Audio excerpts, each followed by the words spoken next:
오늘부터 나흘 동안 국회 대정부 질문이 열립니다. 오늘은 정치 분야를 다루는 첫날인데요. 문재인 전 대통령 수사에 대한 질의가 나오니까 본회의장이 아주 시끌시끌해졌다고 합니다. 들어보시죠. 전직 대통령이 또다시 수사의 대상이 되었다는 것은 대한민국의 수치입니다. 문다혜 씨는 억울한 개구리가 결코 아닙니다. 모렴치한 캥거루입니다. 이 사건은 문재인 정부의 캥거루 게이트다, 이렇게 보고 있습니다. 이번 수사를 정치보복이라고 주장을 하고 있는데 민주당에서 이 부분에 대해서 어떻게 생각하십니까? 검찰이 특정한 목적을 가지고 수사를 시작한 것은 아니라고 알고 있습니다. 정치보복이 뭡니까? 지난 문재인 정부 때 잘 보여줬습니다. 무차별적으로 의혹을 뒤집어 씌우고 억울하게 기소와 수사를 하는 것이 바로 정치보복입니다. 공무원들을 벌벌 떨게 만들지 않았습니까? 이런 것이 바로 정치보복인 겁니다. 정치보복의 홍위병들이 출세하는 민주당이 오늘날 대한민국 검찰의 적법한 수사를 정치보복이라고 매도하고 심지어 검사 탄핵까지 자행을 하고 있습니다. 장관께서는 야당의 정치공세 이거 다 물리치고 제대로 수사하도록 검찰을 지휘해야 됩니다. 원칙대로 수사하도록 지도하겠습니다. 최병모 의원님, 며칠 전에 이 문재인 전 대통령 관련 수사를 놓고 국민의힘에서 아빠 찬스로 문재인 정부가 시작해서 장인 찬스로 끝났다 이렇게 비유했는데 방금 들으신 거는 또 새로운 게 나왔어요. 캥거루 게이트다. 어떻게 들으셨습니까? 문재인 전 대통령과 딸 다혜 씨가 경제공동체다. 뭐 이런 얘기를 지금 거의 기정사실처럼 권성동 의원이 얘기하고 그 부분을 이제 법무부 장관한테 질문을 하는 거죠. 네. 그러나 경제공동체인지 여부는 이제 검찰이 뭐 그 금융계좌를 추적하고 있고요. 그다음에 관련자 진술을 통해서 과연 그 문재인 전 대통령의 그러니까 사위를 취업시키기 전에 생활비를 딸 다혜 씨한테 지원을 했는지 아닌지 뭐 이런 부분을 들여다보고 있고요. 그리고 나서 이제 사위를 취업시키고 나서는 그 생활비 지원을 끊었고, 그다음에 그 사위가 그 타이스타제 전무로 그 근무를 하고 난 뒤에는 또 다시 생활비 지원을 시작했는지, 네. 뭐 이런 것들이 이제 일관되게 나왔을 때 경제 공동체가 입증이 된다 이렇게 볼 수 있는 거고요. 만약에 그 중간에 그런 일이 없었다, 뭐 이렇게 얘기한다면 지금 그 검찰이 목표로 삼고 있는 그 문재인 전 대통령 뇌물죄 부분, 이 부분은 이제 아마 기소하기가 좀 어렵지 않겠는가 이렇게 보입니다. 네. 그래서 지금 권성동 의원이 이제 캥거루 게이트라고 얘기하는 거는 경제 공동체라는 것을 기정사실처럼 지금 얘기를 하고 질문을 하고 있는 것이고, 그렇군요. 지금 이제 민주당이 반발하는 것은 이 수사 자체를 반발하고 있는 거죠. 수사 자체가 정치보복이다 이렇게 얘기를 하고 있는데, 네. 글쎄 뭐 정권이 바뀌면 전 정권이나 또는 뭐 야당에 대한 수사가 흔히 있어 왔던 일이기 때문에 뭐 제가 보기에는 저게 그 정권 교체 이후에 뭐 그냥 우리가 흔히 볼 수 있는 장면 중에 하나가 아닌가. 다만 좀 특징적인 거는 지금 정권 교체된 지 거의 벌써 2년 몇 개월 좀 지났잖아요. 네. 이제 그런 점이 좀 그 과거와는 그 차이가 있다 이렇게 말씀드리겠습니다. 그렇군요. 이번 수사에서 가장 중요한 개념이 경제 공동체인데 그 경제 공동체를 또 상징적으로 얘기하는 게 캥거루. 엄마와 자식이 같은 배에서 같이 있었지 않느냐. 캥거루 게이트다. 이런 장명을 또 국민의힘이 내놓고 있습니다. 오늘요, 오후 2시부터 문다혜 씨 부부의 그 태국 이주의 핵심 역할을 했다고 하는 전 청와대 민정비서관실 행정관 신모 씨에 대한 증인 신문이 있었습니다. 이거 뭐 얼마 진행 안 하고 끝났다고는 들었습니다만 지금 이 신모 씨가요, 75번에 걸친 질문에 증언을 거부했답니다. 75회 증언 거부. 그러니까 검찰이 관련한 질문을 75번 했는데 모두 거부하겠습니다. 모두 거부하겠습니다. 이렇게 했다는 거예요. 오늘 재판에는 예상대로 뭐 문 전 대통령은 불참을 했고요. 또 뇌물 공여자로 지목된 이상직 전 의원, 이 전 의원은 지금 수감 중입니다. 전주교도소에서. 그래서 서울로 오지는 못하고 영상 재판으로 참여했다고 합니다. 설주환 변호사님. 네. 그 전 그래픽 다시 한번 보면요. 이 신 씨가 이렇게 얘기했다는 거예요.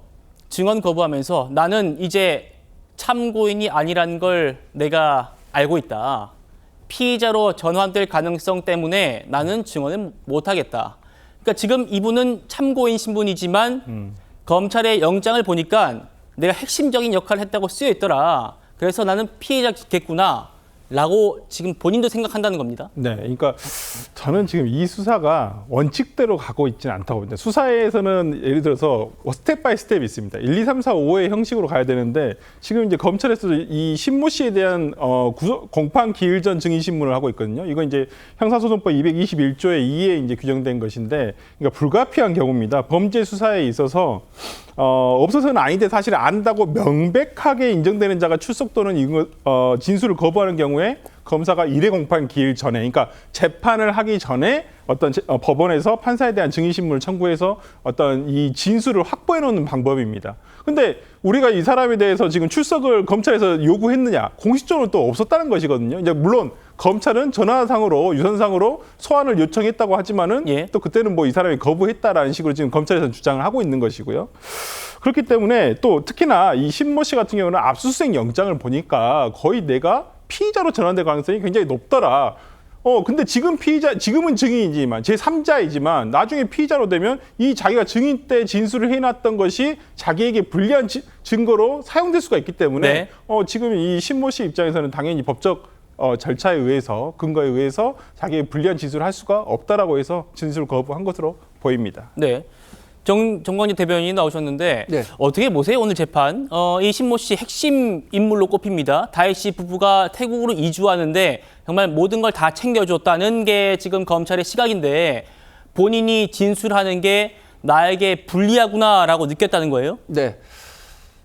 그게 죄가 될 수도 있다라는 것을 암시한 것은 아닌가라는 생각이 듭니다. 예. 과거에 조국 혁신당 대표가 법정에서 형사 심판에서 자신에게 불리할 수도 있는 증언은 거부할 수 있다. 제가 그 조항이 몇 조인지는 뭐 지금은 잊었습니다만 그런 이유로 수차례 그 증언을 거부한 적이 있거든요.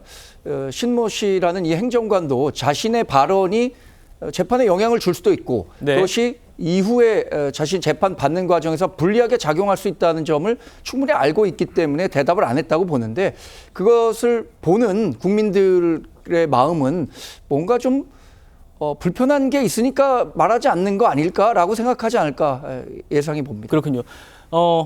김종 대변인. 앞서서 권성동 의원이 캥거루 게이트라는 얘기를 했습니다.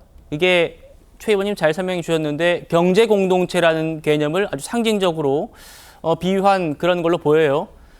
그 경제 공동체 엄마 아빠와 다혜 씨가 경제 공동체인지 캥거루가 맞는지를 확인해 줄 가장 핵심적인 증인이 지금 신모 씨라는 분입니다. 태국 이주에 관여한 걸 다 알고 있고 핵심적인 역할을 했다니까요. 이분이 오늘 증언 거부한 것 어떻게 좀 평가할 수 있을까요? 일단 그 권성동 의원께서 오늘 캥거루 게이트라고 한 부분에 대해서 저는 좀 동의하기가 어렵다. 네. 왜냐하면 결혼해서 독립 생계를 유지하고 있었던 자녀, 그 자녀가 취업을 해서 그 월급을 받았던 것을 뇌물로 얘기하는 것까지 지금 검찰이 좀 무리하게 확대해서 해석하고 있는 게 아니냐라는 쪽에 있어서 캥거루였는지 확인할 부분이 분명히 있어 보이고요. 일부 지원을 받았다고 해서 그것이 반드시 경제 공동체 내지는 어떤 이 마치 부모의 도움이 없이는 자립할 수 없는 것 같이 그렇게 프레임화하는 것은 바람직하지 않다라는 말씀을 좀 드리고 예. 이 신모 씨 같은 경우에 이 신모 씨는 이 태국 이주를 도왔다고 해요. 그렇다면 이것이야말로 이 특혜 채용에 관련이 있는 것이냐 하는 부분인데 지금 검찰의 수사는 단지 이 특혜 채용에 맞춰져 있지 않잖아요. 모든 다혜 씨와 문 전 대통령 내외분의 어떤 계좌 추적부터 또는 이 퇴임 이후에 있었던 이 자금의 그 흐름까지 예. 이런 걸 다 같이 지금 놓고선 하나의 완전한 경제 공동체라는 것으로 묶으려고 하는데 과연 이 신모 씨가 중간에서 어떤 역할을 했다면 그 역할이 단순한 역할로 비춰지겠는가 아니면 핵심적인 피의자로 전환될 가능성이 있겠는가 하는 부분에 있어서 본인은 이거는 지금 검찰이 나를 피의자로 가겠다라는 것이고 또 나를 넘어서 문 전 대통령과 문다혜 씨까지 또 전 사위 서모 씨까지를 다 이 프레임 안에서 엮어서 뭔가 하나의 그 죄로 같이 처벌하려고 하는 게 아니냐 이런 판단을 들었기 때문에 본인이 진술을 거부한 것이지 어떤 뭐 그 캥기는 부분이 있기 때문에 그것을 숨기기 위해서 진술을 거부한 건 아니다. 저는 이렇게 판단합니다.